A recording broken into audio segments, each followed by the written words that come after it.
Yeah, I'm on a run. Yeah, I'm on a run. Y'all know that song? That's a little kid sleeping from out my city, man. Like that song, man. But that's what we dealing with right here. A woman is on a run. Yeah, man.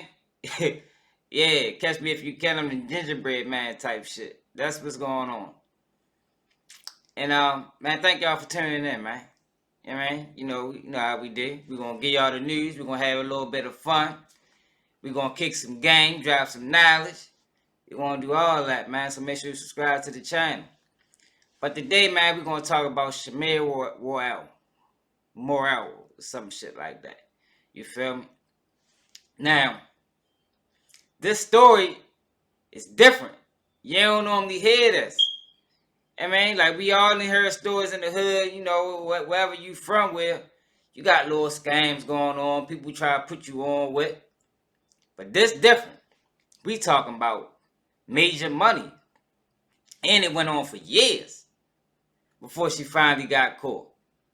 But I ain't gonna talk too long. Check this out. One of the rappers was due in court this week, but no one knows where she is. Fox News' Randy Wimbley joins us live with more on the runway rapper. Randy. Yeah, guys, this woman has been free on bond since 2021, but the court has not heard from her in months. And according to court documents, neither her lawyer nor her mom can get a hold of her.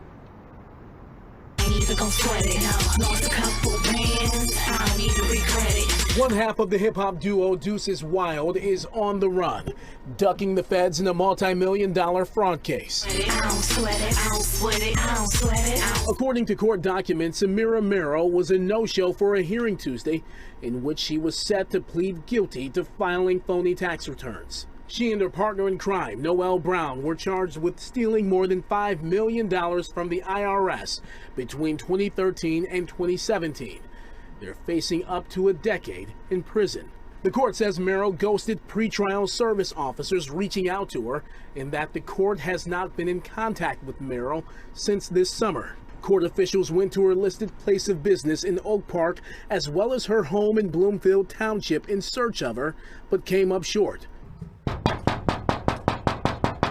We stopped by the Bloomfield property as well. It appeared empty inside, save a lone teapot on the range. Like I said, I haven't seen her since the beginning of the summer when she was out here with her son. It's unfortunate, and I feel bad for her son. I don't know what's going to happen to him. A judge revoked MARRELL's bond and signed off on a warrant for her arrest Wednesday. Absconding in a federal pretrial case is never a good idea. First and foremost, you can be charged with additional crimes. You can also face the increase of your guideline range, which increase your exposure to prison. Charles Longstreet is a criminal defense lawyer, but does not represent MARRELL. He says he's seen this movie before and that running from the feds hardly ever ends well. I've seen situations where they've had clients that run for a year, and eventually the federal agents will catch up with you. It's the United States government, their resources are limited, and eventually they will use those resources and they will find you. Guys, we reached out to MARRELL's lawyer for comment. No response. Her co-defendant and the other half of Dueces Wild has already pleaded guilty. She is set to be sentenced after the new year. Root, Taryn? Yeah, it sounds like MARRELL had a lot of experience when it came to the IRS. She hasn't been seen or heard from since July, correct? Could she be out of the country? Do they believe possibly that's the case? Well, that may be unlikely because part of her bond conditions was that she had to surrender her passport in order to remain free on bond. So it's unlikely that she is out of the country, but at the same time, anything is possible in cases like this. It's true, and especially if you have a lot of money. All right. I ain't gonna lie. Taxes be killing your check. So it is a little bit of street justice. You can get something back. All right? But the only thing, it's illegal. So you got to be facing the consequences. You got to be ready to stand firm. As you can see, Shorty wasn't. She hit the dash on, did the race, like take K. They done went to her house, couldn't find her. She gave him a job that wasn't even a job. And it's crazy because it's the feds, man. They did a real sloppy job of keeping tabs on this one. But she was only facing 10 years. So it's like, damn, why run? When you're only facing 10 years, you made out. You talking about you got $5 million in a 5-year time frame. Probably had the time of your life. I ain't gonna lie, 10 years is worth it. Sign me up. Flat out, I'd do the 10. You know what I mean? Because I'm sure they ain't getting all that money back. She probably still got something in the tuck. I know she probably going to have to pay some type of restitution, but she still should have a nice, healthy wallet. You know what I mean? But that ain't nothing. That's just surface level of what happened with Sameerah. You know I gotta give y'all a motherfucking article. On September 25th, MARRELL spoke with pretrial services. 3 days later, she was texted but no response. Between July 28th and September 28th, authorities didn't say if they attempted to contact her. On September 28th, pretrial services called her but did not speak with her. On October 7th, authorities visited the wig shop she claimed to work at. It's called The Wig Cleaner on West 9 Mile Road in Oak Park, but officials said there was no business operating at the address. The owner of a neighboring business said he bought the building recently and told officials that he was unsure what the defendant's business was at, as it never seemed to be up and running. The owner told officials that someone would show up every 2 months or so, but the building had been vacant for approximately 6 months. 10 days later, pretrial services reached out to MARRELL's attorney, who said that she was supposed to come in on October 19th and would contact pretrial services. That never happened. On October 25th, the attorney said they couldn't reach MARRELL either. That same day, pretrial services went to her home in Bloomfield Township, where an unknown man spoke with them, but would not provide information about where MARRELL may be. Because of failure to appear, her bond had been revoked, and a new warrant has been issued for her arrest. The 2 rappers were originally arrested in 2021, and the indictment was unsealed in May of 2021.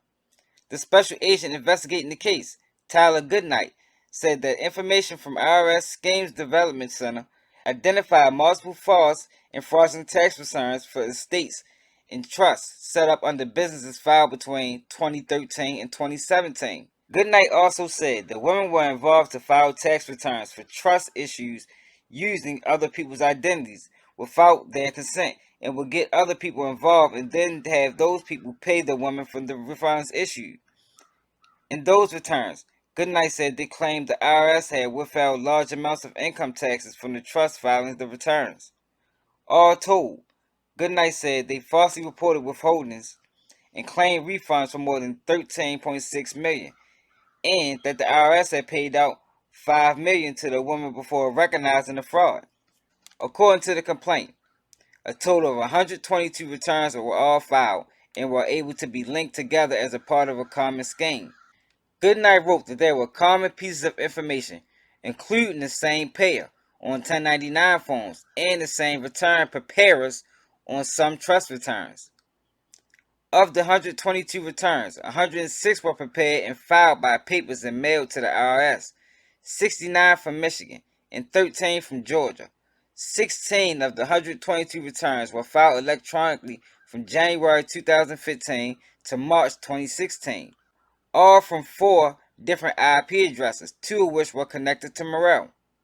Additionally, the payout from 16 electronically filed false returns requested refunds at almost $900,000, of which $299,000 was paid out to 6 refund checks. Additionally, the payout from 16 electronically filed false returns requested refunds of almost $900,000, of which $299,000 was paid out in 6 refund checks. Those went to accounts opened by MARRELL, and Goodnight said most of the funds were either withdrawn or immediately spent.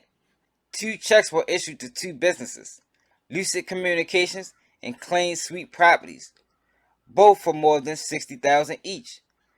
The woman who deposited those checks was MARRELL, Goodnight said, which he confirmed in reviewing surveillance video of the deposits.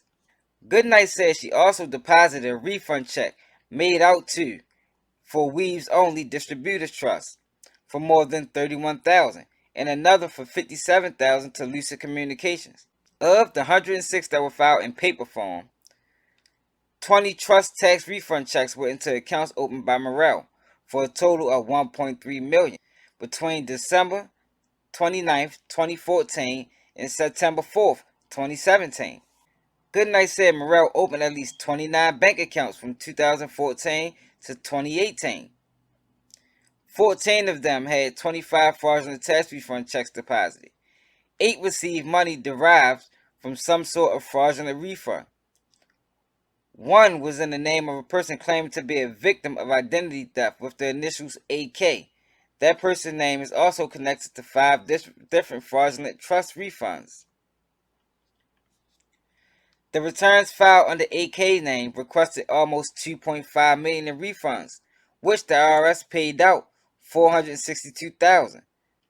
The funds were deposited into an account in AK's, but the woman said she did not open the account. Goodnight said the money was sent from the account in AK's name to MARRELL and JP, including more than $17,000 that was made out to LJB Automotive, which is a company registered to MARRELL in the state of Michigan. So who is JP? In May 2018, agents investigated JP, who said she was a victim of ID theft as well, and said she didn't know MARRELL and didn't give her permission to set up trusts or file tax returns in her name. An Ohio license issued in JP's name had a picture of MARRELL. Authorities said MARRELL used the identification to open accounts, rent apartments, open a UPS box, and purchase expensive items including jewelry and watches. A total of 8 fraudulent tax returns were deposited into accounts with JP's name, totaling $1 million. Additionally, 14 other tax returns using the name JP were set up and requested $1.6 million in refunds from 2016 to 2017. That money was never paid. In September 2018, Goodnight and another agent interviewed the woman identified as CH after her name landed on a trust tax return that requested more than $51,000. CH said she had been best friends with Brown since she was 13 and said Brown and MARRELL were close friends. She told the IRS that in 2017, Brown told her that MARRELL knew how to apply for grants and was willing to help her apply for a business grant. CH gave her name, social security number, and date of birth to Brown to give it to MARRELL. In return, she said MARRELL told her that the name would be put into a pot and the winner would get the grant money. She said she was not told how much grant money would be or how much she would have to pay to MARRELL. CH later received a check from the IRS for more than $51,000 with her name on it. She said Brown instructed her to get a cashier's check for $28,000 payable to MARRELL's business, Clean Sleep Properties. A tax return with her name was shown to her, but she said she didn't sign it, and whoever did spelled her name wrong. She also told the IRS that if she had known a tax return would be filed, she wouldn't agree to the plan. She said she trusted Brown and knew she had applied for grants in the past. CH questioned both women about paying taxes on the funds and said they both told her she shouldn't owe anything on the money. CH also told the IRS that Brown referred other people to MARRELL and would get a portion of the money. A fourth person, a man identified as LC, told the IRS he met with Brown through a mutual friend, and he was introduced to MARRELL. LC said he met her once, but primarily dealt with Brown, who told him that MARRELL worked for the IRS and knew all the loopholes and had the opportunity to get LC some money. In a group phone call, the woman explained they needed his name and address but didn't need his date of birth or social security number. He provided his and his wife's name and address but didn't sign anything. He told the IRS during the investigation that he was told to expect a check between $50,000 and $100,000, and he would get to keep $15,000. In July 2017, the IRS received 2 tax returns linked to the man and his wife. Both requested funds of $78,000. Brown told LC he couldn't deposit both checks into the same account, so he opened another account and deposited the first check he received in this account. Once the check cleared, he was told to get a cashier's check for $47,000 and give it to Brown. 1 month later, the other check for the same amount was sent to him and deposited. He then was told to get a cashier's check for $47,905 made out to Luxley Luxury Group, LLC. That check was later signed by MARRELL. In total, Brown was linked to at least 10 fraudulent tax returns totaling more than $2 million, some of which was frozen by banks and is in process of being sent back to the IRS. The women both face up to 10 years in prison if federally convicted. I'm going to tell you this.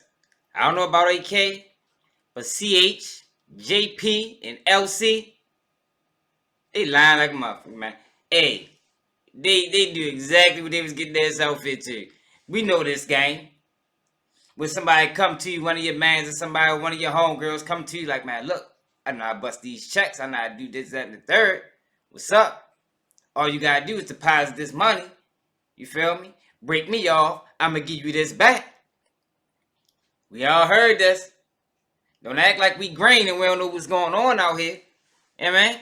Now look, I ain't saying that's what they did, but I'm saying it sound like it, and I get it. You feel me? People being nice, people being tight spots, yo. Sometimes you gotta do what you gotta do. You feel me? But it's just, if that is what they did, they was supposed to go down with the ship. Don't do that, man. Don't act like you ain't know what was going on. Especially when one of them had what? Hit it 9 times? Oh, man, you know exactly what was going on. Cut it out, man. Yo, but how y'all feel about this, man? Shorty is on the run. They can't find her. The last contact they had with her, I think, was October 25th or October 20th or something like that. I think it was October 25th. September 25th was the last communications they had with her. And they ain't seen her since. Mother ain't seen her. She got a child. I don't know if the child with her or the child is dropped off. But she is adios, amigos. You heard me? And I get it. But at the same time, when she get caught, now she's going to be facing additional charges. We see what's going on with, what's that rapper out of Detroit name? It's another Detroit native. God damn it. Little short dude that's the sign with Yo Gotti. People know, if y'all familiar with the rap crowd. But yeah, see what's going on with him. He was supposed to turn himself in for what, 5 months? Now he facing 10 years because he decided to not turn himself in. Like, this ain't state level. This is the feds, man. This is not a game you want to play with them. You heard what the lawyer said. They got unlimited resources. They're going to find you eventually. Now, with her case, she probably got a couple hours. Ain't no telling where she at. She could be in somewhere that don't got a treaty with the United States. To be honest. They said he took a passport, but this woman is a genius. She know how to go around. She know how to manipulate the system. You heard her getting fake ID. She probably got a fake passport if that's possible. I don't know. That ain't my lane, man. But let me know how y'all feel about this. Like I said, make sure y'all subscribe to the channel. Like, comment, share. I want to hear y'all thoughts. I'm out.